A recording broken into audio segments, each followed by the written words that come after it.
안녕하세요. 현재 영어 강사로 활동하고 있는 30대 여성입니다. 20대 초반까지만 하더라도 인생에서 제일 중요한 것은 인생의 동반자를 만나 평생을 함께하는 거라고 생각했는데요. 결혼을 하고 나니 알겠더라고요. 이 모든 것이 허상이라는 걸 말이에요. 평생의 동반자가 되기 위해서는 사랑이란 감정도 중요하겠지만 그보다 더 중요한 것은 서로에 대한 큰 배려잖아요. 저는 결혼 후 남편에게 이런 따뜻한 배려를 받아본 적이 없기에 서로를 위해주는 부부를 보면 참 부럽기 그지없네요. 저희 부부도 사랑과 배려로 서로를 아껴주던 때가 있었는데 변해버린 남편의 모습은 그저 씁쓸할 뿐입니다. 시청자분들 중에서도 변해버린 남편의 모습에 하루하루를 후회로 보내는 분들이 계실 텐데요. 오늘 저의 이야기를 들으시며 공감하시고 대리만족을 얻으셨으면 좋겠네요. 그럼 이야기를 시작하도록 하겠습니다. 저희 부모님은 외교관이었는데요. 그 때문인지 오빠와 저는 어렸을 때부터 영어에 대한 교육을 철저하게 받았어요. 오빠는 영어뿐만 아니라 다른 모든 공부를 잘하는 우등생이었는데요. 그에 비해 동생인 저는 영어를 제외한 다른 과목에서는 오빠만큼의 실력을 보여주지 못했어요. 하지만 그렇다고 부모님에게 꾸중을 듣거나 공부를 잘하는 오빠와 비교를 당하는 일은 없었어요. 부모님께서는 세상을 살아가는데 공부가 전부가 아니라며 항상 강조하셨거든요. 이런 부모님의 영향으로 시간이 지나면서 조금씩 노력하기 시작했고, 서울 상위권에 속한 대학교 영문과에 입학을 하게 되었죠. 대학교를 졸업한 후에는 무난하게 영어 강사가 될 수 있었고요. 부모님께서는 자신들의 길을 따라 외교관이 되길 원했지만 오랜 기간 외교관을 준비할 엄두가 나지 않았기에 영어 강사에 만족을 했는걸요. 무엇보다 다른 사람들의 강의를 통해 향상된 영어 실력을 가지는 것은 참 뿌듯한 일이었어요. 하루에 10시간 남짓 서서 강의를 하는 것이 힘들기는 했지만 강의를 듣는 사람들의 실력이 향상되는 것을 보는 것만큼 뿌듯한 일은 없었기에 열심히 노력하게 되었죠. 그리고 열심히 일을 하던 중 남편을 만나게 되었습니다. 처음부터 남편이 눈에 띄는 학생은 아니었어요. 하지만 강의를 들은 후 하루도 안 빼고 아침 일찍 앞자리에 앉아서 강의 준비를 하는 남편의 모습은 참 인상이 깊더군요. 저희는 사람이 아무도 없는 시간을 활용해서 간간히 이야기를 했고요. 남편은 대기업 취업 준비생으로 토익 공부를 하기 위해 학원에 등록했다고 했습니다. 몇 번의 낙방에도 포기하지 않고 원하는 기업에 가기 위해 노력하는 남편의 모습이 참 멋있었어요. 그래서 남편이 꼭 원하는 대기업에 취업을 하길 바랐죠. 그리고 얼마 후 이런 바람은 현실로 이루어졌어요. 원하는 대기업에 취업한 후 남편은 학원으로 돌아와 고백을 했어요. 저 또한 성실하고 꾸준히 노력하는 남편의 모습이 마음에 들어 남편의 손을 잡게 되었고요. 그리고 이런 만남의 시작으로 저희는 결혼까지 하게 되었네요. 2년의 열애 끝에 저희는 결혼을 준비하기로 결심하며 처음으로 서로의 지갑 사정을 공개했는데요. 남편은 일을 한 지 얼마 되지 않아서인지 모아놓은 돈이 많이 없더라고요. 그래서 일단은 제가 모은 돈으로 간소하게 결혼식을 올린 후 신혼집은 월세로 시작하기로 마음먹었죠. 그런데 신혼집을 월세로 시작한다는 이야기를 들으신 친정 부모님께서는 깜짝 놀라시며 자신들이 가지고 있던 아파트를 저에게 양도해 주셨어요. 하나밖에 없는 딸이 돈 때문에 고생하는 것이 싫다면서요. 참 감사하게도 부모님의 지원 덕분에 저희 부부는 넉넉한 형편으로 결혼식을 올리게 되었네요. 자식에게 집을 사준 후 자기 집처럼 드나드는 부모님들이 많았지만 친정 부모님께서는 항상 저희 부부의 생활을 존중해 주셨기에 절대로 저희가 사는 아파트에 오는 법이 없으셨어요. 하지만 저희 부부의 사생활을 존중해 주시는 친정 부모님과는 다르게 시어머니께서는 자기 집보다 더하게 저희 집에 드나드셨는걸요. 잘난 대기업 아들을 둔 덕에 이런 깨끗한 아파트를 구경한다면서요. 눈치를 보니 시어머니께서는 남편이 아파트를 구매했다고 생각하는 모양이었어요. 우리 며느리는 전생에 무슨 좋은 일을 했으면 대기업 다니는 남편에 이런 좋은 집까지 얻게 되는지. 어디 우리 아들 아니었으면 네가 이런 좋은 아파트에서 살림살이를 시작할 수나 있었겠니? 나 때만 해도 무조건 첫 살림은 단칸방에서 시작했는데 잘난 남편 만난 덕분에 우리 며느리는 처음부터 좋은 집에서 살림 보따리를 푸는구나. 이렇게 좋은 집에 사는 것도 다 잘난 남편 덕이니 항상 남편 말을 따르면서 고분고분하게 지내렴. 시어머니는 그렇다 쳐도 남편이 이해가 가질 않았어요. 장인어른이 아파트를 사줬다고 말하는 것이 어려운 일은 아니잖아요. 웬만하면 시어머니의 기분을 생각해서 좋게 좋게 넘어가려고 했지만 시어머니는 이전에도 툭하면 남편 덕분에 좋은 아파트에 산다는 것을 강조하며 은근하게 시집살이를 시키셨기에 사실을 말하기로 결심을 하게 되었죠. 어머니, 사실 이 아파트 혁준 씨가 산 게 아니라 저희 아버지께서 사주신 거예요.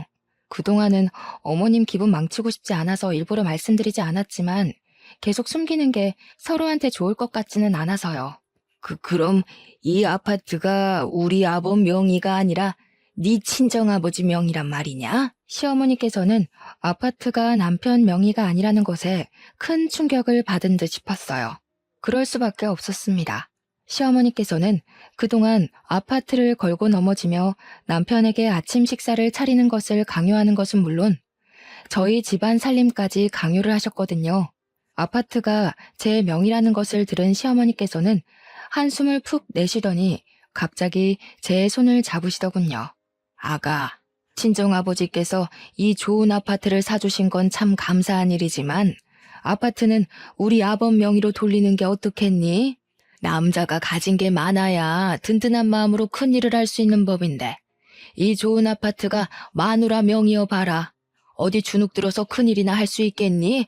이게 다 너희 부부 좋으라고 하는 일이니까 이상하게 생각하지 말고 이번만큼은 이 시애미 뜻대로 해다오.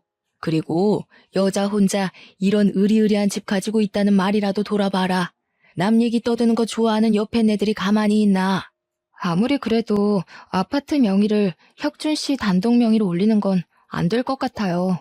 다른 거야 이해하고 넘어가면 된다고 쳐도 이 아파트는 저희 힘으로 산 것도 아니고 저희 친정아버지가 사주신 건걸요. 아버지한테 죄송해서라도 그건 안 될 것 같아요. 어디 네 아버지가 대기업 다니는 손자 손가락 빨게 하고 자기 딸만 배부르게 살게 하고 싶어서 이 아파트를 사주신 거겠니? 다 너희 부부가 잘 살길 바라는 마음으로 사주신 거지. 원래 여자가 집안 살림을 잘해야 바깥 일하는 남편이 잘 되는 법이란다. 지금이야 당황스러워서 그러는 거지만 나는 우리 며느리가 현명한 선택을 할 거라 믿으마. 당황스럽긴 했어요. 아파트 명의가 아내 명의로 되어 있다고 해서 직장을 잘 다니던 남편이 갑자기 실직을 하는 것도 아니고 그렇다고 갑자기 잘하던 일을 하루아침에 못하게 되는 것도 아니잖아요. 계속 거절했지만 시어머니께서는 자꾸만 아파트 명의를 남편으로 변경할 것을 권유하셨어요. 막무가내로 구는 시어머니를 보니 말로 표현할 수 없을 만큼 마음이 불편했습니다. 아무 이유 없이 재산을 탐내는 시어머니의 행동은 칼만 들지 않았을 뿐 강도와 다름이 없었거든요. 그래서 시어머니가 돌아가신 후 남편에게 이 사실을 말했죠. 그동안 있었던 일을 듣자 남편은 미안해했어요. 괜한 자신의 자존심 때문에 제가 시어머니에게 시달렸다면서요. 근데 말이야. 사실 이 아파트 말이야. 공동명의로 하면 어떨까? 물론 장인어른이 당신한테 사준 걸 알기는 하지만 어차피 이제는 평생 같이 살 부부 사이인데 집이 당신 명의로만 돼 있는 게 좀 그래서 솔직히 다른 사람들한테 우리 지금 살고 있는 아파트가 당신 명의라고 말하는 것도 조금 창피하고 당신도 알잖아. 사회생활하는 남자들 사이에서 이런 게 얼마나 중요한지. 시어머니와 똑같이 말하는 남편의 모습은 정말 실망스러웠어요. 부드럽게 말하긴 했지만 어찌되었든 본심은 지금 살고 있는 아파트에 자신의 이름을 올리고 싶다는 것이잖아요. 거절을 할 때마다 시어머니와 남편은 돌아가면서 공동 명의로 하자는 말을 했는데요. 다행히 이런 뻔뻔한 행동은 오래가지 못했어요. 저희 아파트에 향해 있던 관심은 모두 도련님이 데려온 예비 동서에게로 향했거든요. 사업을 시작한 도련님께서는 항상 돈 많은 집 딸과 결혼하겠다며 노래를 불렀어요. 그런데 정작 도련님이 데려온 예비 동서는 돈 많은 집 딸이기는커녕 부모님도 안 계신 고아더라고요. 더군다나 동서는 이름도 모르는 작은 중소기업의 경리로 일하고 있었기 때문에 시어머니는 노발대발하시며 도련님의 결혼을 반대했죠. 부잣집 딸 아니면 장가도 안 가겠다는 놈이 뭐에 홀려서 이런 써먹지도 못하는 것을 데리고 와? 어디 애미 쓰러지는 꼴 보고 싶어서 작정이라도 한 거냐? 지금까지 잘하던 놈이 왜 이렇게 어미 속을 썩여? 다른 걸 다 떠나서 나는 제대로 된 교육도 못 받은 고아 우리 집에 며느리로 들일 생각 없다. 사람 인생이 뜻대로 되는 것도 아니고 너무 그러지 말고 우리 결혼 허락해주세요.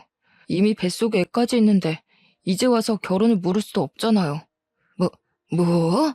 저 천것 뱃속에 애가 들어섰다는 거냐? 이 모자란 놈이 아주 우리 집안을 난장판으로 만들려고 작정을 했구나.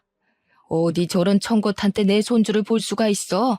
아이고, 못 배운 상것을 집에 들이다니 내가 죽어서 조상님을 볼 낯이 없다. 아이가 있다는 말을 듣자 시어머니는 털썩 바닥에 주저앉으며 오열을 하셨습니다. 물론 사업을 하는 도련님에게 건 기대가 커 실망도 크다는 것을 알기는 했지만 그래도 바로 눈앞에 사람을 두고 앞담을 하는 시어머니의 행동이 좋아 보이지는 않았어요. 어차피 결혼이 확정된 사이이니 잘 대해준다고 해서 어디 덧나는 것도 아니잖아요. 내가 뭘 그리 큰 잘못을 했길래 잘난 우리 아들한테 저런 몹쓸 것이 붙은 건지. 길바닥에 뒹굴던 똥개한테 기와집을 내준 꼴이라니.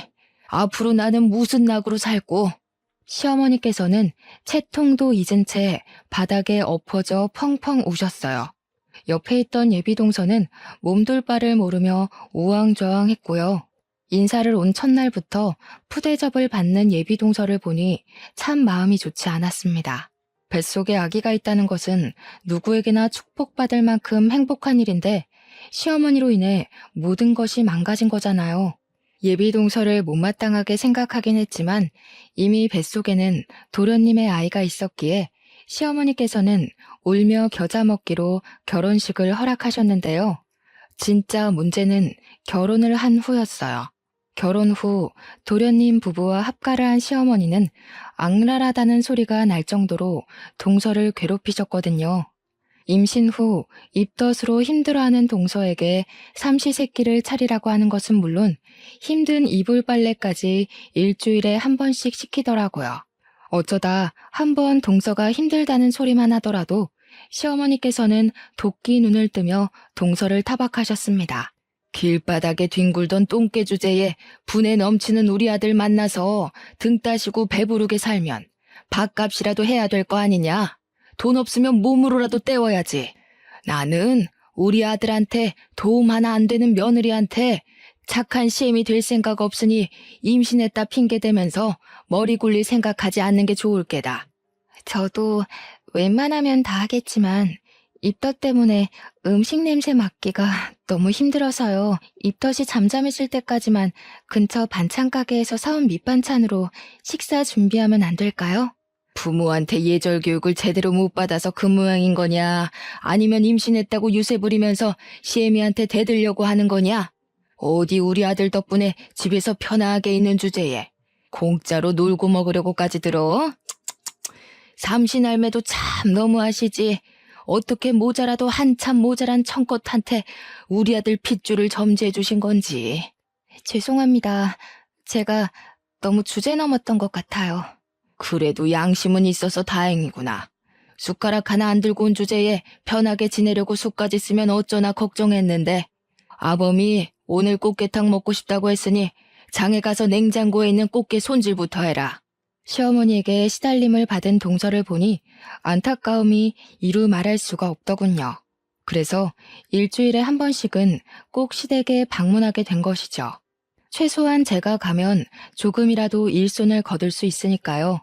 시댁에 갈 때마다 시어머니에게 뱃속의 아이를 위해서라도 동서에게 일을 조금만 시키라고 말씀을 드렸는데요.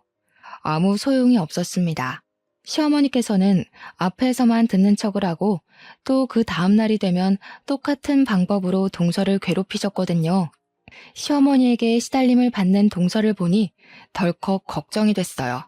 몸뿐만 아니라 정신적으로도 스트레스를 많이 받는 상황에서 뱃속의 아이가 편안할 리 없잖아요. 그리고 이런 걱정은 현실로 다가오고 말았네요. 동서의 뱃속에 있던 아이가 하늘나라로 가버리고 만 것이었죠. 시어머니는 동서가 아이를 잃었다는 것을 알자마자 불같이 화를 내셨어요. 시어머니의 눈에는 뱃속에 아이를 잃고 힘들어하는 동서의 모습은 안중에도 없는 듯 보였습니다. 얼마나 몸을 함부로 굴렸으면 뱃속에 애가 떨어져? 임신한 동안 동서 집에만 있었던 건 어머니께서 제일 잘 아시잖아요. 의사가 그러는데 무리한 일을 많이 해서 아이가 자연유산된 것 같다고 하더라고요. 사실 어머니께서 동서한테 집안일을 많이 시킨 건 맞으니까요. 아이고, 대한민국에서 그 정도 집안일 안 하고 사는 가정주부가 어디 있다고 쓸데없는 소리를 짓거리는지. 애 때문에 비싼 돈 들여 유명하다는 병원까지 왔는데 아주 환자 진료도 못하는 돌팔이를 만났구나. 여러 번 말려봤지만 시어머니께서는 아랑곳하지 않고 동서를 향해 모진 말만 내뱉으셨어요. 아무리 의식이 없다고 하지만 동서를 향해 입에 담지도 못할 말을 하시는 시어머니가 참 너무하다는 생각이 들더라고요. 아니다. 오히려 잘 됐어. 어차피 쓸모도 없는 이 청껏을 집에 들인 것도 다 뱃속에 있는 우리 아범 핏줄 때문이었는데 이제 뱃속에 애도 없으니 갈라서기만 하면 되겠구나. 온몸에 소름이 쫙 돋았습니다. 아무리 며느리가 마음에 들지 않는다고 해도 아이가 없다는 이유로 동서를 내쫓을 생각부터 하다뇨.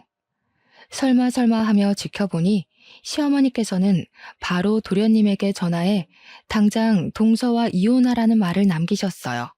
다행히 도련님의 제지로 이혼을 하지는 않았지만 그 후 시어머니께서는 자신의 뜻대로 되지 않는 모든 일들을 동서 탓으로 돌리며 전보다 더 심하게 동서를 괴롭히셨는데요.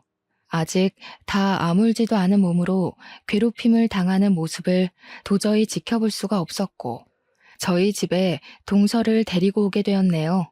동서를 집으로 데려온 후 제일 따뜻하게 끓인 미역국을 건네주었는데요. 동서는 건넨 미역국을 먹지도 않고 왈칵 눈물부터 쏟아내는 걸요. 자신이 이런 귀한 대접을 받아도 되는 거냐면서요. 이야기를 들어보니 동서의 부모님은 동서가 13살이었을 때 사고로 인해 돌아가셨다고 해요. 부모님이 돌아가신 후에는 돌봐줄 친척이 없어서 고아원에 가게 되었고요. 가장 보살핌을 받아야 할 나이에 혼자가 되다니 짠한 마음에 조금이라도 챙겨주고 싶었는걸요. 하지만 남편의 생각은 저와는 조금 다른 것 같았습니다. 저희 집에 있는 동서를 못마땅해 하며 동서가 있는 바로 눈앞에서 눈치를 주었어요. 그래서 남편에게 부탁을 하게 되었네요. 몸조리를 하는 기간만이라도 동서가 마음 편히 쉴 수 있게 도와달라고요. 피 한 방울 안 섞인 남을 집에 들일 정도로 당신이 정 많은 사람인 줄은 미처 몰랐네. 이럴 거면 아예 길거리에서 노숙하는 거지들도 우리 집으로 데리고 와서 공짜로 밥 먹여주고 재워주지 그래? 어차피 당신은 꼭두 새벽부터 돈 벌러 나가는 남편을 신경도 안 쓰잖아. 자꾸 집에 엄한 사람 들여서 짜증나게 할 거면 차라리 지금 하는 일 때려치우고 사회복지사나 하는 게 어때? 적어도 그렇게 되면 집에 검은 머리 짐승은 안 들일 거 아니야. 당신 불편한 건 알지만 조금만 참아주면 안 돼? 동서가 계속 우리 집에 살 것도 아니고 딱 한 달만 집에 있는 거잖아. 시댁에 돌아가면 어머니가 또 동서 시집살이 시키실 게 뻔한데 당신은 동서가 불쌍하지도 않아? 아무것도 없이 시집 왔으면 그 정도는 각오했어야 되는 거 아니야? 끽해봐야 집안 살림이나 시키는 우리 엄마가 보살인 거지. 어차피 집에 가봤자 재훈이가 벌어다주는 돈으로 호강하면서 살 텐데 집안일 하는 것쯤은 일도 아닌 거 아니야? 당신 정말 어머니가 동서한테 어떻게 했는지 보고도 그런 말이 나와? 하루가 멀다 하고 커튼에 이불 빨래까지. 당신 집안일 쉽다고 아무렇게나 생각하는 것 같은데 그게 얼마나 중노동인지 알아? 가뜩이나 몸도 안 성한 사람한테 힘든 일만 골라서 시키시고 어머니가 시키는 대로 일했다가는 멀쩡했던 사람도 알아눕기 십상이라고. 그럼 돈도 안 버는 주제에 살림이라도 제대로 해야지. 세상에 공짜가 어딨어? 우리 엄마가 너무한 게 아니라 빈손으로 들어와서 재훈이 등에 빨대 꽂으러 간 재수씨가 너무한 거야. 요즘이 어떤 세상인데 빈몸으로 결혼할 생각을 하냐고. 동서를 괴롭히는 시어머니도 이해할 수 없었지만 혼수를 안 해왔다는 이유로 동서를 사람 취급하지 않는 남편의 행동은 더욱 이해할 수가 없었어요. 자신은 장가를 올 때 이불은커녕 맨몸으로 아버지가 사주신 아파트에 들어왔으면서 정작 같은 처지인 동서를 욕하다니요.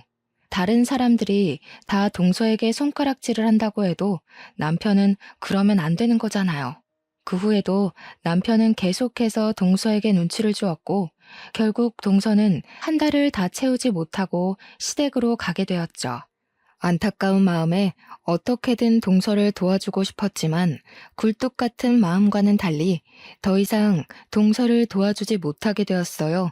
학원을 그만두고 전업주부 생활을 시작하게 되었거든요.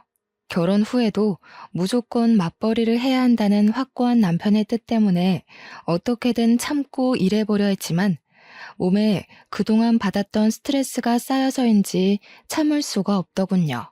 더군다나 오랜 시간 같이 일하던 원장이 새로운 사람으로 바뀐 터라 더 그랬던 것 같았죠. 학원 강사들에게 감사한 마음을 갖던 전 원장과는 달리 새로운 원장은 학원에서 일하는 강사들을 그저 돈 버는 수단으로만 생각했거든요. 원장은 학원에 들어온 순간부터 한 사람씩 불러내 강사들에게 불리한 조건으로 작성된 계약서를 내밀었어요. 대부분의 강사들은 말도 안 되는 계약서를 본 순간 바로 학원을 그만두었고요.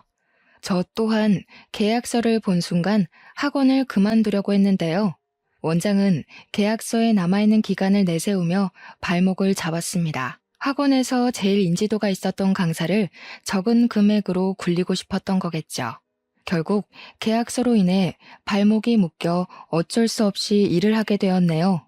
강압적으로 구는 원장 때문인지 아니면 같이 일하던 동료들이 없기 때문인지 강의를 하는 것이 전처럼 출근하는 것이 즐겁지 않았어요. 강의를 하는 것도요. 어떻게든 계약서에 적힌 날까지 강의를 하려 노력했지만 이성적인 머리와는 다르게 스트레스로 엉망이 된 몸은 하나둘 망가지기 시작했어요. 어느 순간 뒤를 돌아보니 두통과 복통은 한 몸인 것처럼 따라붙었고요. 참을 수 없는 두통과 미열의 병원을 찾아가자 의사는 스트레스로 온몸에 있는 장기가 부어 충분한 휴식을 취해야 한다고 말을 했는데요. 이 말을 들으니 덜컥 겁이 났어요. 이러다가 정말 위험할 수도 있겠다고 생각을 했거든요. 그래서 원장에게 위약금까지 물어주면서 학원을 그만두게 된 것이었죠. 부모님께서는 그동안 고생했다며 등을 두드려 주었지만 남편은 학원을 그만두었다는 말을 듣자 펄쩍 뛰며 화부터 냈어요. 바로 앞에 부모님이 있는데도 말이에요. 당신 결혼해서도 계속 맞벌이 하겠다고 약속했던 거 잊었어? 내가 누누이 말했지 않나? 나는 남편 돈 받아먹으면서 편하게 사는 가정주부랑 살 생각 죽어도 없다고. 세상에 스트레스 안 받고 일하는 직장인이 몇이나 되겠어? 쓸데없는 소리 하지 말고 당장 원장한테 가서 무릎 꿇고 싹싹 빌어. 다시 받아달라고. 자네 정말 너무하는 거 아닌가? 세상에 자기 처가 아파서 일을 그만뒀다는데 어떻게 걱정된다는 소리는 한마디도 안 하고 다짜고짜 돈부터 벌어오라고 하나? 내가 우리 딸 이렇게 고생시키라고 결혼할 때 이 집 사준 줄 아나? 그게 아니라요. 이 사람이 하도 약한 소리 하면서 일을 그만두려고 하길래 버릇을 고친다고 하는 게 그만. 제가 너무 과했던 것 같습니다. 남편의 행동을 보던 아버지께서는 호통을 치며 숟가락을 탁 내려놓았습니다. 화가 난 아버지의 모습을 본 남편은 아차 싶었는지 그제야 변명을 했고요. 하지만 아버지에게 보이지 말아야 할 모습을 보였다는 것은 변하지 않았기에 남편은 그대로 아버지에게 꾸중을 들어야 했네요. 어른 있는데도 자기 처 쉰다는 소리에 벌쩍벌쩍 뛰면서 반대를 하는데 둘이 있을 때는 안 봐도 뻔하지. 그렇게 돈이 좋고 내 딸 노는 꼴 못 보겠으면 지금이라도 갈라서고 자네 어머니 밑으로 들어가게. 곱게 기른 내 딸 남의 집 자식 때문에 고생하는 꼴 보느니 차라리 내가 평생 끼고 살 테니. 아닙니다. 제가 그만 실언을 한 것 같아요. 한 번만 봐주십시오, 장인어른. 내 딸 하나 행복해하는 모습 보자고 눈이 차지도 않는 자네랑 결혼시킨 건데 계속 이런 식으로 그깟 돈 때문에 길길이 날뛴다면 이 결혼 유지할 필요가 뭔가? 이번 일은 그냥 넘어가지만 다시 한번 돈 가지고 내 딸 못 살게 굴면 그때는 정말 이혼시킬 테니 그리 알게. 아버지의 불호령이 있어서인지 학원을 그만두고 집에서 휴식을 취할 때도 남편은 군말 없이 있더군요. 집에서 휴식을 취한 지 한 달이 지나고 다시 일자리를 구하려고 준비를 했는데요. 아버지께서는 자신이 용돈을 줄 테니 더 쉬라고 말씀을 하셨어요. 차마 은퇴하신 아버지에게 용돈을 받았을 수 없어 거절을 하자 아버지께서는 그런 저의 말을 무시하듯 매달 통장으로 100만 원을 보내주셨습니다. 든든하게 뒤를 지키고 있는 부모님이 있다는 것도 다른 사람보다 여유로운 환경에서 마음 놓고 생활할 수 있다는 것도 모든 것이 감사했죠. 용돈을 챙겨주시는 아버지 덕분에 저는 그 후 병원을 오가며 건강에 신경을 쓸 수 있었어요. 모자란 돈은 아파트 아이들의 과외를 해주며 충당을 했고요. 하지만 이런 평온한 나날이 오래 가지는 못했습니다. 아파트 아이들의 과외 수업이 끝난 저녁 동서에게 전화가 걸려왔는데요. 전화를 받으니 동서는 말을 알아들을 수 없을 만큼 울먹거렸어요. 시어머니에게 쫓겨났다면서요. 깜짝 놀라 차를 몰고 가니 시댁 문 앞에는 슬리퍼만 신고 있는 동서가 보였습니다. 추위에 떨고 있는 동서에게 입고 있던 겉옷을 벗어 걸쳐주며 연유를 물었죠. 동서의 입에서 나온 말은 참 기가 찼어요. 시어머니께서는 뜬금없이 동서에게 이혼 서류를 내밀었다고 해요. 동서가 도련님과 이혼하지 않겠다고 말을 하자 시어머니께서는 그 길로 동서를 집 밖으로 쫓아낸 것이고요. 막무가내로 구는 시어머니 행동을 도저히 이해할 수가 없었어요. 아무리 마음에 들지 않는다고 해도 이미 한 가족이 되었는데 마음대로 내쫓을 수 있는 건 아니잖아요. 시어머니에게 전화를 걸어 동서를 들여보내달라고 부탁을 했지만 돌아오는 대답은 동서에 대한 온갖 폭언뿐이었어요. 전혀 말이 통하지 않는 시어머니 때문에 어쩔 수 없이 동서를 저희 집으로 데리고 갈 수밖에 없었습니다. 마침 남편은 출장을 간 상태였기에 참 다행이었죠. 거실에 앉아서 따뜻한 차 한 잔을 들이킨 동서는 갑자기 눈물을 보이더군요. 자신은 분명 빈털터리로 쫓겨날 게 뻔하다면서요. 아니 동서, 그게 무슨 말이야. 빈털터리로 쫓겨나다니. 아무리 어머니라고 해도 잘 살고 있는 사람을 억지로 이혼시킬 수는 없는 법이야. 무슨 연유인지 모르겠지만 내일 내가 어머님하고 잘 말해볼 테니까 너무 걱정하지 말고 있어. 사실 그이랑 저 혼인신고도 안 하고 살았어요. 뭐? 혼인신고를 안 하고 살았다니. 그럼 지금까지 동거만 하고 살았다는 거야? 그이가 그랬거든요. 혼인신고는 아이 낳으면 하자고. 근데 아이가 잘못되고 난 후에는 혼인신고에 대한 말은 아예 꺼내질 않았어요. 그래서 지금까지 혼인신고도 안 하고 산 거고요. 어머님께서 아직 이 사실을 모르셔서 이혼 서류에 도장을 찍으라고 하시는 것 같은데 아마 혼인신고도 안 했다는 걸 알면 아마 당장 맨몸으로 내쳐지고도 남을 거예요. 아니 세상에, 도련님도 참 너무하시지. 같이 산 세월이 얼만데 지금까지 혼인신고도 안 하고 살 수가 있어. 너무 안타까웠습니다. 시어머니뿐만 아니라 도련님 또한 동서를 가족이 아닌 그저 같이 사는 동거인으로 생각한 것 같았거든요. 언제든지 자기 마음에 들지 않으면 갈아치울 수 있는 그런 동거인 말이에요. 괜찮다는 말을 하기는 했지만 조용히 눈물을 훔치는 동서의 모습을 보니 마음에 무거운 돌덩이를 올린 것처럼 아려왔어요. 동서에게는 든든한 뒷배가 되어줄 가족이 없었으니까요.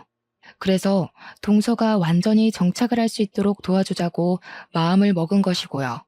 제일 먼저 한 것은 도련님을 설득하는 일이었어요. 도련님이 동서와 혼인신고를 하게요. 시어머니가 아무리 뭐라고 해도 도련님이 끝까지 동서를 지켜준다면 아무리 시어머니라도 어찌할 수가 없을 테니까요. 하지만 너무 간절하게 바라는 일은 이루어지지 않는 법이라고 했던가요? 혼인신고를 하게 만들기 위해 노력한 것은 물론 도련님의 마음을 잡는 것마저 쉽지가 않았습니다. 결국 동서는 시어머니의 핍박과 도련님의 변심으로 인해 반강제적으로 시댁에서 내쫓기게 되었는걸요. 가족이 없는 동서에게 마땅히 갈 곳이 없다는 것을 뻔히 알면서도 내쫓아낸 시어머니와 도련님이 참 너무하다고 생각을 했어요. 고작 500만 원이 채 안 되는 돈을 주어주고 하루아침에 사람을 내쫓다뇨. 시댁에서 쫓겨난 후 동서는 냉난방도 제대로 되지 않는 고시원에 짐을 풀었다고 했습니다. 그 소식을 들으니 도저히 가만히 있을 수가 없었네요. 제가 아니면 동서를 챙겨줄 사람은 아무도 없었거든요. 통장에 모아둔 돈을 털어 현재 살고 있는 아파트 근처에 동서의 원룸을 얻어주었죠. 가뜩이나 몸이 약한 동서에게 냉난방은커녕 방음조차 제대로 되지 않은 고시원에서 살게 할 수는 없는 일이잖아요. 동서가 원룸에 들어간 후에도 시간이 날 때면 틈틈이 들러 반찬을 가져다 주는 등 제가 할 수 있는 한에 신경을 썼습니다. 다행히 이런 노력이 통했는지 금방 기운을 차린 동서는 근처 카페에서 일을 시작했고요. 건강도 상처받은 마음도 점점 회복해가는 동서를 보며 안심을 했는데요.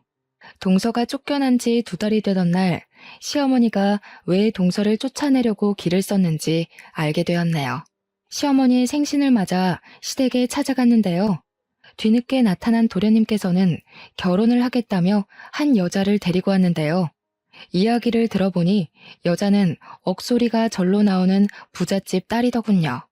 그제야 왜 그렇게 성급히 동서를 내쫓았는지 이해가 되었어요. 부잣집 여자를 며느리로 들일 기회를 놓치고 싶지 않았던 것이었죠. 시어머니도 도련님도 말이에요. 돈에 눈이 멀어 갈 곳도 없는 동서를 내쫓은 시어머니도 도련님도 절대 용서를 할 수 없었어요. 시어머니와 도련님에게 쓴소리를 할 수는 없었지만 도저히 같은 공간에 있을 수가 없었고요. 그래서 남편에게 어렵사리 말을 꺼내게 되었죠. 어머님이랑 도련님 말이야. 아무리 돈이 좋다고 해도 그렇지 어떻게 멀쩡히 집에 있던 며느리까지 내쫓으면서 집에 새로운 사람을 들일 수가 있어? 무슨 쓸모없는 잡동사니 버린 것처럼 동서를 내쫓으시고 정말 너무한 거 아니야? 동서 보기 미안해서라도 나 도련님이랑 어머니 얼굴 보면서 웃는 거 못하겠어. 또 울고 있네. 너무한 건 엄마랑 재훈이가 아니라 쥐뿔도 없는 주제에 결혼까지 맨몸으로 결혼한 재수씨지. 당신 자꾸 재수씨 걸고 넘어지면서 이상한 헛소리나 짓거리는데 하는 것도 없이 집에서 노는 것 봐주는 것만 해도 고마운 줄 알아야지.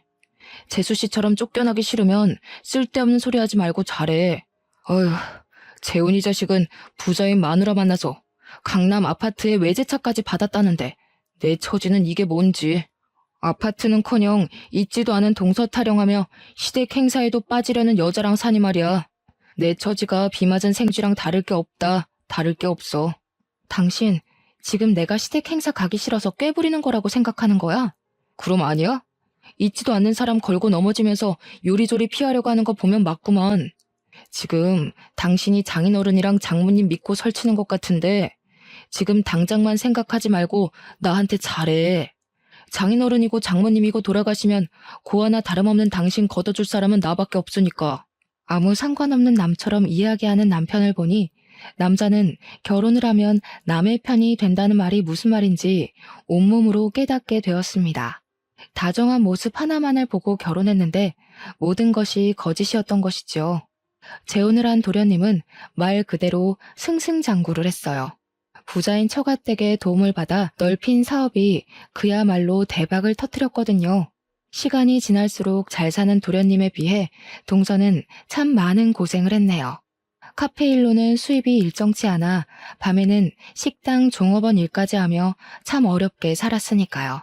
도련님과는 너무도 다른 동서의 사정에 자꾸만 더 동서를 챙겨주게 되었는데요. 꼬리가 길면 밟힌다는 말처럼 저 또한 실수를 저지르고 말았습니다. 여느 때와 같이 동서의 원룸에 들렀던 날이었어요. 문을 열고 들어가려는 순간 반찬을 들고 있던 팔에 묵직한 압력이 느껴지면서 확 꺾이더군요. 손목을 낚아챈 사람은 다름 아닌 남편이었고요. 남편은 화가 단단히 난 표정으로 저를 몰아붙이기 시작했어요. 뒤늦게 동서가 나오자 굳어있던 남편의 표정은 당혹스러움으로 변했죠. 알고 보니 남편은 수시로 집을 비우는 저의 행동을 다른 남자가 생겼다고 오해를 하고 뒤를 밟은 것이었어요. 다른 남자와 바람을 피운다는 오명은 벗었지만 자신 몰래 돈을 털어 동서를 도와주었다는 것에 남편은 화를 냈어요. 왜 생판 모르는 남에게 1,000만 원이 넘는 큰 돈을 빌려주냐면서요. 아무리 개인적인 돈이라고 해도 남편에게 상의 없이 동서를 도와준 것에 대해서는 잘못을 인정했죠. 남편과 화해를 한 후 다음날 동서의 집을 찾아갔는데요. 동서는 괜히 자신 때문에 시댁 식구들에게 곤욕을 당하지 말라고 말을 했습니다. 그러고는 자신이 이사 가는 것이 맞는다며 그동안 챙겨주어서 고맙다고 큰 절을 올리더군요. 동서에게는 너무 미안했어요. 도와주고자 했던 행동이 오히려 독이 되어 동서에게 돌아온 거잖아요. 이사 당일 떠나가는 동서에게 그래도 연락은 계속하고 지내자고 말은 했지만 그 이후 동서가 저에게 연락하는 일은 없었네요. 동서에게 온 것이라고는 보증금으로 빌려주었던 1,000만 원을 입금한 것이 전부였어요. 그렇게 저와 동서의 인연은 끝이 나고 만 것이었죠. 동서가 자취를 감춘 10년 동안 참 많은 것들이 변했어요. 남의 눈에 피눈물을 흘리게 한 도련님은 어느새 억대의 자산을 가진 부자가 되어 있었고, 만년 과장이었던 남편은 차장의 자리까지 오르게 되었죠. 오래된 빌라에서 살던 시어머니 또한 도련님의 도움으로 서울 한복판에 있는 신축 아파트에 입주를 하게 되었고요. 한평생 외교관으로 일하던 부모님 또한 은퇴 후의 삶을 즐기고 계셨어요.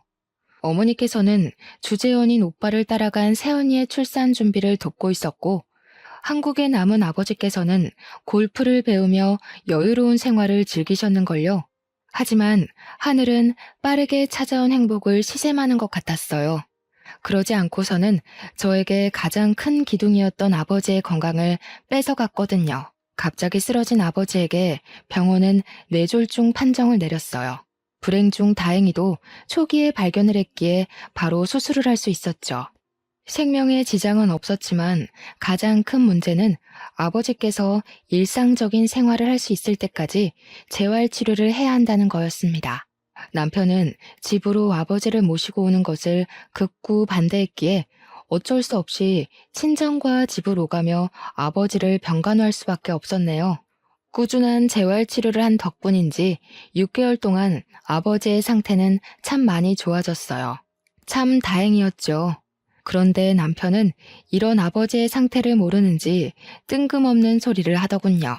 장인어른 말이야, 아무리 봐도 회복할 기미도 안 보이는데 이왕 이렇게 된 거 힘들게 용쓰지 말고 요양병원이나 보내드리는 게 어때? 당신이야 괜찮다고 하겠지만 다른 가족 생각도 좀 해야지.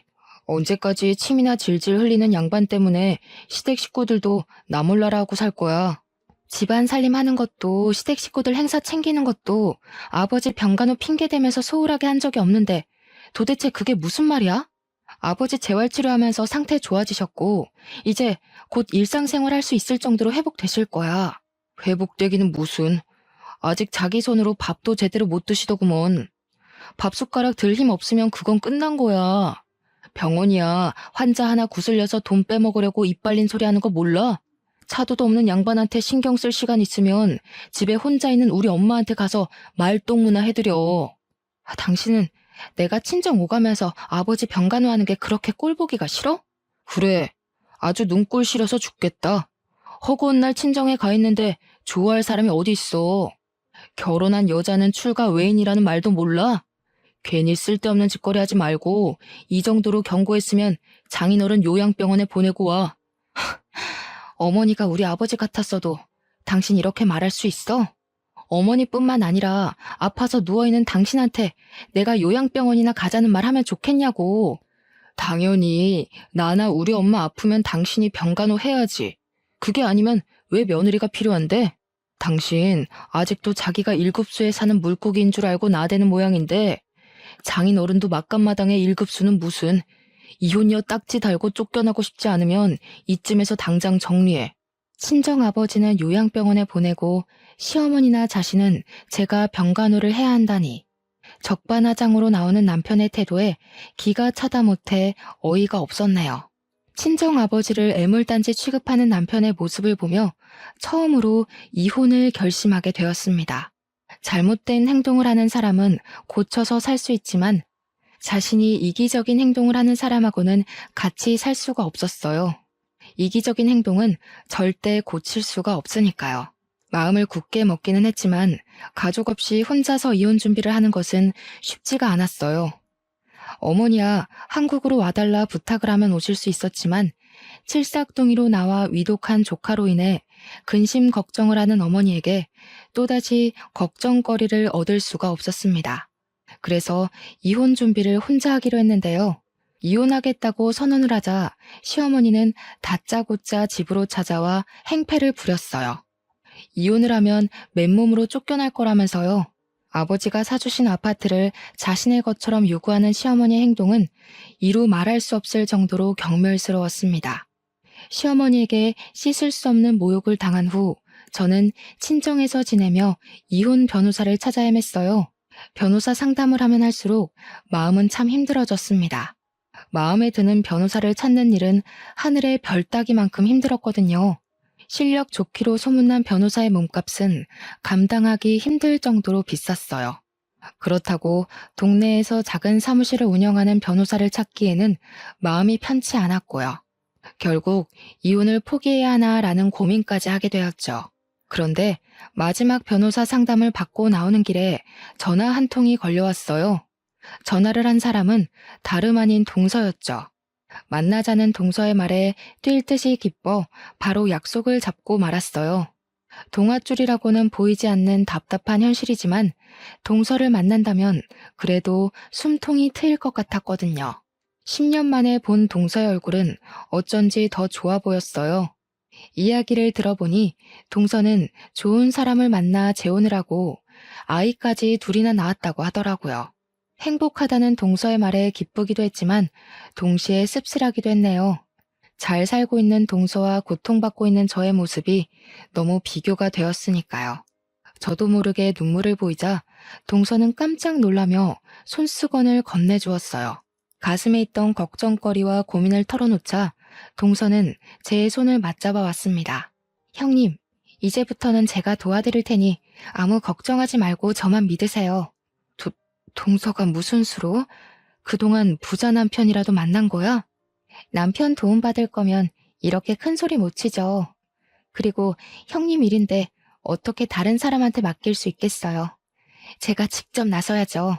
의아해하고 있자 동서는 지갑에서 명함 한 장을 꺼내 건네주었어요. 명함을 본 후 깜짝 놀랐습니다. 동서는 유명 로펌의 변호사가 되어 있었거든요.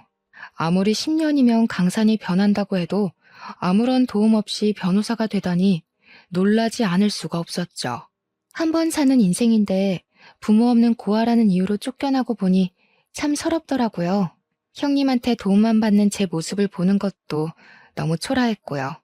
그래서 이사간 후부터 이악 물고 공부했어요. 가진 거라고는 쥐뿔도 없는 제가 할 수 있는 건 스스로가 공부해서 몸값을 올리는 일밖에 없잖아요. 변호사가 된 후에는 일 때문에 치여서 너무 힘들었는데 지금 보니 참 다행이네요. 항상 형님한테 신세만 지던 제가 이렇게 형님한테 도움이 될 수 있으니 말이에요. 10년 동안 제자리인 저와 다르게 자기 인생을 개척하기 위해 노력한 동서의 모습이 참 멋있어 보이더군요. 동시에 아무 노력도 안 하고 현실에 안주한 스스로는 너무 초라해 보였고요. 자책하고 있자 동서는 힘을 낼 수 있게 수많은 격려와 응원을 해주었어요. 옆을 지키고 있는 동서 덕분에 저는 다시 힘을 낼 수 있었죠. 그렇게 저는 동서의 도움으로 남편을 상대로 이혼 소송을 시작하게 되었는데요. 동서가 힘을 써준 덕분인지 저는 남편을 상대로 승소를 했을 뿐만 아니라 5천만 원의 위자료까지 받을 수 있었네요. 물론 남편에게 받은 모욕에 비하면 턱없이 적은 금액이었지만 이기적인 남편과 시댁 식구들에게서 벗어났다는 것만으로도 가슴이 벅차는걸요. 하지만 이 결과에 승복하지 못한 사람이 딱 한 명 있었어요. 바로 시어머니였죠. 시어머니께서는 허구한 날 아파트로 찾아와 시끄럽게 괴롭히셨습니다. 어디 이혼녀 주제에 아파트까지 꿀꺽 삼키러 들어? 우리 아들한테 5천만 원까지 뜯어간 주제에 지엠이 미국에 갔다고 양심까지 팔아먹은 게냐? 시어머니가 행패를 부릴 때 가장 큰 도움이 된 것은 동서였어요. 10년 전과 다르게 단단해진 동서는 시어머니 앞에 서서 당당하게 맞섰고요. 남의 거에 눈독 들이는 버릇은 예나 지금이나 여전하시네요. 먼저 잘못한 사람은 따로 있는데 왜 형님이 아파트를 아주버님한테 드려야 하는데요? 자꾸 이런 식으로 나오시면 저도 더 이상 못 참아요. 이 썩을 것이 부모도 없는 네가 못 참으면 어쩔 거냐? 너 같은 거 한 트럭을 가지고 와봐라. 내가 눈 하나 깜짝하나. 어머니, 그새 더 늙으셨나 봐요. 10년이면 강산도 변한다던데. 어머님 눈에는 아직도 제가 돈에 눈먼 시모 때문에 쫓겨난 여자로 보이나 본데 말년에 콩밥 드시고 싶지 않으시면 가만히 계세요. 아주버님한테 형님도 떼드렸는데 어머니라고 못 떼드릴 건 없죠. 이게 뭘 믿고 감히 시애미한테. 말은 바로 하셔야죠. 시애미라뇨. 제가 언제 그 집 며느리였던 적이나 있나요? 말도 안 통하는 사람이랑 입씨름하고 싶지 않으니까 어디 계속 행패 부려보세요. 어차피 법원에서 만나면 끝이니까. 동서는 시어머니한테 변호사 명함을 내밀었어요. 당연히 명함을 본 시어머니는 소스라치게 놀라며 무릎을 꿇고 싹싹 빌었고요. 아이고 아가, 다 늙은 시엠이랑 싸워봤자 뭐가 좋겠니? 더 이상 안 찾아올 테니 한 번만 받아오. 그 후 시어머니께서는 아파트에 코빼기도 비추지 않았어요. 이혼이 마무리된 후 저는 아파트를 월세로 돌리고 친정으로 돌아왔고요. 아버지가 일상생활을 할 수 있게 된 후 새로운 시도를 시작하게 되었죠. 영어 학원을 차리는 것이었어요. 영어 학원을 차리기 전 겁이 나기도 했지만 그럴 때마다 동서는 저를 격려해 주었고 진심 어린 동서의 격려에 힘을 내어 영어 학원을 차릴 수 있게 되었네요. 그리고 현재 완치를 하신 아버지께서는 어머니를 따라 오빠가 있는 곳으로 나간 상태예요. 저는 넘쳐나는 수강생들로 인해 비행기를 타기는커녕 매일같이 야근을 하고 있지만 그럼에도 많은 사람들에게 도움이 될 수 있다는 것에 만족을 하며 보람차게 일을 하고 있습니다. 여전히 동서와는 친자매처럼 가깝게 지내고 있고요. 그리고 동서에게 전해 듣기로 이번에 맞은 이혼소송 상대의 남편이 바로 도련님이었다고 해요. 법정에서 상대 변호사로 동서를 만난 도련님은 졌다고 하는데요. 바람을 피운 도련님은 땡전 한 푼 없이 이혼을 당했다고 하네요. 도련님의 이혼 후 시댁 식구들은 다시 낡은 빌라로 이사를 갔고요. 동서는 자신을 도와준 제게 항상 감사하다고 하지만 오히려 그 반대예요. 동서는 제가 가장 힘든 순간 넘어지지 않고 앞으로 나갈 수 있게 도와준 사람이거든요. 지긋지긋했던 결혼 생활을 끝내고 보니 하나 알게 된 것이 있습니다. 이혼을 한다고 해서 인생이 끝나지 않는다는 것이에요. 사연을 시청하시는 분들 중에서도 힘든 결혼 생활 때문에 힘들어 하시는 분들이 계실 텐데요. 망설임 마시고 꼭 이혼을 하고 새 삶을 살았으면 좋겠어요. 모자란 사람에게 구박을 받으며 시간을 낭비하기에 여러분의 인생은 너무 소중하잖아요. 그럼 지금까지 저의 이야기를 들어주신 시청자분들께 감사의 말씀 올리며 이만 물러나도록 하겠습니다. 사연을 시청해주신 여러분 모두 행복한 삶을 살길 바랄게요. 감사합니다.